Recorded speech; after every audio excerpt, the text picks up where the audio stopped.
اعوذ باللہ السمیع العلیم من الشیطان الرجیم بسم اللہ الرحمن الرحیم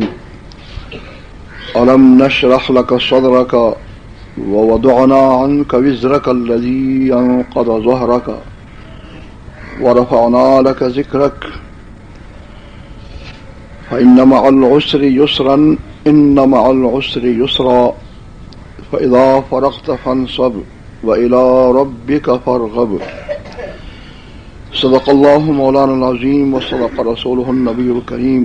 ونحن على ذلك من الشاهدين والشاكرين والحمد لله رب العالمين إن الله وملائكته يصلون على النبي يا أيها الذين آمنوا صلوا عليه وسلموا تسليما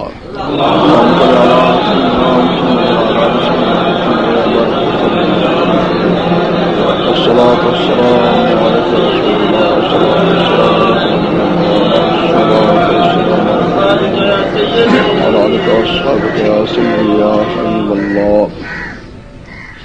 اللہ تبارک و تعالی ارشاد فرماتا ہے الم نشرح لک صدرک، کیا نہیں کھولا ہم نے آپ کے لیے آپ کا سینہ، ووضعنا عنک وزرک الذی، اور اٹھایا ہم نے آپ سے وہ بوجھ، انقض ظہرک، جس بوجھ نے آپ کے پیٹھ کو بوجھل کر دیا تھا، ورفعنا لک ذکرک، اور بلند فرمایا ہم نے آپ کے ذکر کو، آپ کی شان کو، فإن مع العسر يسرا إن مع العسر يسرا، بے شک ہر مشکل، ہر تنگی کے ساتھ آسانی ہے، اور ہر تنگی کے ساتھ، ہر مشکل کے ساتھ آسانی ہے۔ فإذا فرغت فانصب، اور جب آپ فرائض نبوت سے فارغ ہو جائیں تو ریاضت میں مشغول ہو جائیں، وإلی ربک فارغب، اور اپنے رب کی طرف متوجہ ہو جائیں۔ اس سورت مبارک میں اللہ تبارک و تعالی حضور کریم صلی اللہ علیہ وسلم کو تسلی دے رہا ہے۔ یہ اس وقت، یہ سورت جس وقت اس کا نزول ہوا تھا، اس وقت حالات یہ تھے کہ مکہ کی بچہ حضور کریم صلی اللہ علیہ وسلم کا دشمن تھا۔ ہر شخص تکلیف دینے کے لیے، پریشان کرنے کے لیے وہ سینہ سے پر تھا۔ ایسے حالات میں اللہ تبارک تعالیٰ نے حضور کریم صلی اللہ علیہ وسلم کو تسلی دی، ارشاد فرمایا کہ کیا ہم نے آپ سے الم نشرح لک صدرک، کیا نہیں کھولا آپ کے لیے ہم نے آپ کا سینہ، یعنی یہ جو بار نبوت ہے، یہ جو امانت ہے، اس کو تو زمین و آسمان نہ اٹھا سکے، تو اس امانت کو، اس بوجھ کو حضور کریم صلی اللہ علیہ وسلم نے اٹھایا، کیونکہ اللہ تبارک تعالیٰ نے آپ کے سینہ مبارک کو کشادہ فرما لیا، اور آپ نے اس عظیم بوجھ کو اٹھایا۔ اللہ تبارک فرماتا ہے کہ وہ بوجھ جس نے آپ کی پشت کو بوجھل کر دیا تھا،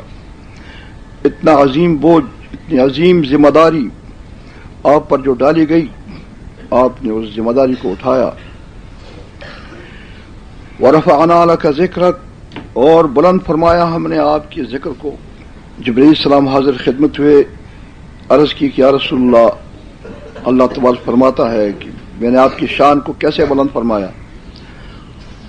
تو حضور کریم صلی اللہ علیہ وسلم نے فرمایا کہ آپ،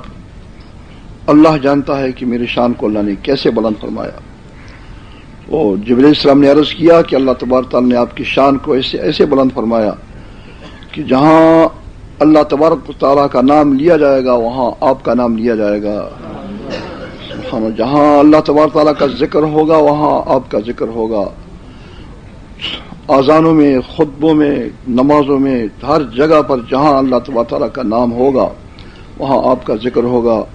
اور اللہ تبارک تعالیٰ نے فرشتوں سے، مسلمانوں سے آپ پر، ان کو ارشاد فرمایا آپ پر درود شریف بھیجنے کا، اور آپ کی اطاعت کو اپنا اطاعت فرمایا،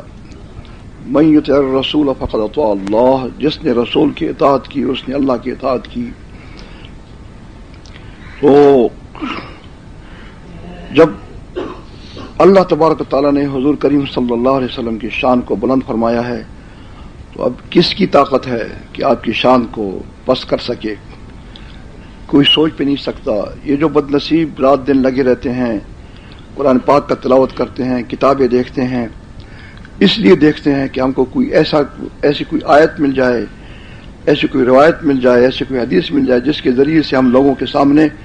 حضور کریم صلی اللہ علیہ وسلم کی شان کو گھٹا سکیں۔ ایسے بد نصیب لوگ ہیں۔ تو جس کی شان کو اللہ تبارک تعالیٰ بلند فرمائے، اس کس کی طاقت ہے اس کی شان کو گھٹانا؟ فإن مع العسر یسرا، اور جو اس وقت آپ پر جو اتنی مصیبتیں ہیں، تکلیفیں ہیں، آپ کے صحابہ پر اتنی تکلیفیں ہیں، لوگ دشمن ہیں، یہ تھوڑے دن ہیں، ان قریب یہی لوگ مدعی بن جائیں گے، یہی لوگ مدعی اسلام بن جائیں گے، یہی لوگ آپ کے غلام بن جائیں گے۔ تو وہی ہوا، تھوڑے عرصہ کے بعد وہی جو کافر تھے، خونخوار تھے، وہی غلام بن گئے اور وہی دین کے علمبردار بن گئے، اسلام کے علمبردار بن گئے۔ فإن مع العسر یسرا ان مع العسر یسرا فإذا فرغت فانصب، اور جب آپ فرائض نبوت سے فارغ ہو جائیں تو ریاضت میں مشغول ہو جائیں۔ سبحان اللہ، یہ ریاضت اتنی اہم چیز ہے کہ اللہ تبارک تعالیٰ حضور کریم صلی اللہ علیہ وسلم کو ارشاد فرما رہا ہے کہ آپ جب فرض نبوت سے فارغ ہو جائیں تو ریاضت میں مشغول ہو جائیں۔ یہ جو آپ کو جو طریقت کا یہ سبق دیا جا رہا ہے، یہ ذکر، یہ درود شریف، یہ صلاۃ اوابین، یہ اتنی اہم چیزیں ہیں کہ انہی سے انسان کی ترقی ہوتی ہے،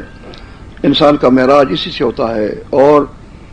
انسان کی زندگی کا آنے کا مقصد اسی میں حاصل ہوتا ہے۔ انسان کو، انسان کے درجات بلند ہوتے ہیں، روحانی درجات بلند ہوتے ہیں۔ تو یہ جو اسباق ہیں، اوراد ہیں،